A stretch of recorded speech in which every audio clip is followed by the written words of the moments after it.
যেখানে মাসে 4টা-5টা ছবি করার কথা। কি বললেন? মাসে 4টা-5টা বাচ্চা চান শাকিব খানের কাছ থেকে?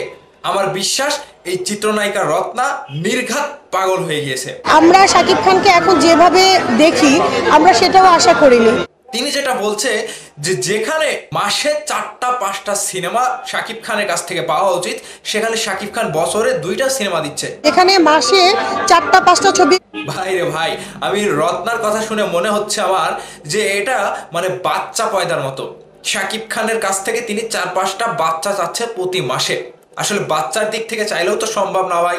আমি রত্না আপুকে বলতে চাই, আপনি একটা বাচ্চা জন্ম দিতে গেলেও সেই বাচ্চাটা 1 বছর সময় নেয় জন্ম নিতে, এবং একটি পরিবারে ওই যে দেখবেন যে একের অধিক 4টা-5টা-6টা বাচ্চা রয়েছে, সেই বাচ্চাগুলো কিন্তু যত্নের অভাবে সেই বাচ্চাগুলো সঠিকভাবে বেড়ে উঠতে পারে না এবং তারা পূর্ণতা পায় না। ভাইদার্স, আমার কথাগুলো লক্ষ্য রাখবেন। চিত্রনায়িকা রত্না যেটা বলছে যে শাকিব খানের কাছ থেকে মাসে 4টা-5টা সিনেমা চাই, এমনকি তিনি এরকমটাও বলেছে যে শাকিব খান বর্তমানে যেভাবে রয়েছে এভাবে আমরা শাকিব খানকে দেখতে চাইনি। শাকিব খানের এই বিষয়টা তার পছন্দ না। শাকিব খান যে এখন এরকম রয়েছে, বর্তমান সময়ে তিনি মেগাস্টার, বাংলা সিনেমাকে তিনি বয়ে নিয়ে যাচ্ছে, এটাও তার কাছে পছন্দ না। মানে শাকিব খানকে তিনি এভাবে দেখতে চাচ্ছেন না। এখন চলে আসুন চিত্রনায়িকা রত্নার এই যে মন্তব্যটা, তিনি যেভাবে মন্তব্য করলেন, এটা আসলে কতটুকু সহজ এবং কতটুকু কঠিন চিত্রনায়িকা রত্নাকে আমি একটু ধারণা দিই, কিংবা আপনাদের সাথে এই বিষয়টি নিয়ে আলোচনা করার দরকার রয়েছে। আপনারা আলোচনার পরে আপনাদের মতামত ভিডিওর নিচে কমেন্ট করে অবশ্যই জানাবেন।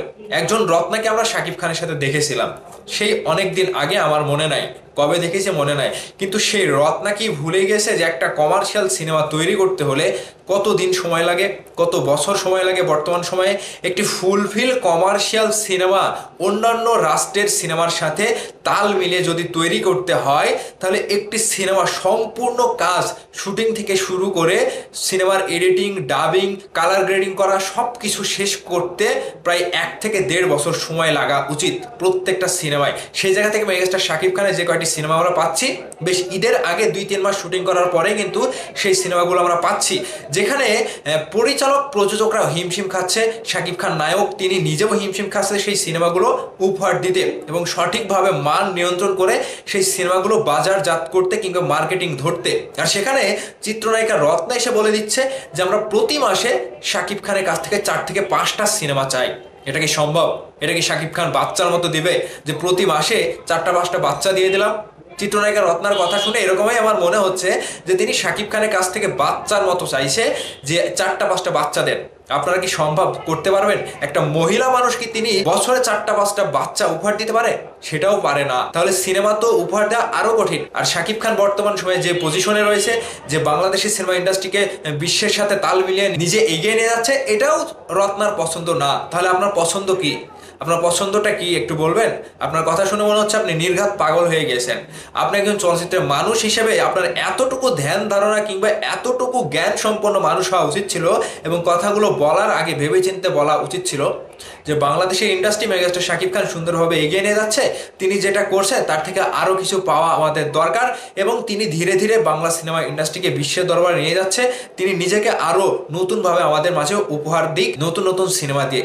এইভাবে যদি বলতেন তাহলে মারা যেত, কিন্তু আপনি যেভাবে বললেন রে ভাই, এই বিষয়টা শাকিব ভাই আপনার কথাগুলো যখন শুনবে, যদি শোনে, আমার বিশ্বাস শাকিব ভাই নিজেও তার মেকানিজমে কাজ করবে না যে আপনি শাকিব ভাইয়ের কাছ থেকে কি চাইলেন। মানে মাসে 4টা-5টা সিনেমা কিভাবে হয় আমি বুঝলাম না। মানে রত্নার কথাগুলো কিভাবে নেব, আপনারা কিভাবে নিচ্ছেন একটু ভিডিওর নিচে কমেন্ট করেন। তো বাংলাদেশে অনেক চলচ্চিত্র অভিনেতা অভিনেত্রী কিন্তু হারিয়ে গেছে। বর্তমান সময়ে টিকে রয়েছে মেগাস্টার শাকিব খান। শাকিব খানের সাথে যেগুলো নায়িকা ছিল, আগের নায়িকা, সেই রত্না থেকে শুরু করে পপি ছিল, পূর্ণিমা ছিল, অনেক নায়িকায় কিন্তু চলচ্চিত্রে নাই, সব কিন্তু উধাও। আর ওদের কথাই কি বলবো, টপ লেভেলের নায়িকা অপু বিশ্বাস, বুবলি, তারাও তো হারিয়ে গিয়েছে। এখন বর্তমান সময়ে শাকিব খান যে নায়িকাগুলোকে নিয়ে সিনেমা করছে, বাহিরের নায়িকা, বেশিরভাগই বাহিরের নায়িকা। আর সেখানে শাকিব খানের ইন্ডাস্ট্রির একজন নায়িকা যখন এসে এরকমভাবে মন্তব্য করে, বিষয়টা হাস্যজনক, এবং তার কথাগুলো শুনে তাকে পাগল ছাড়ার কিছু মনে হয় না।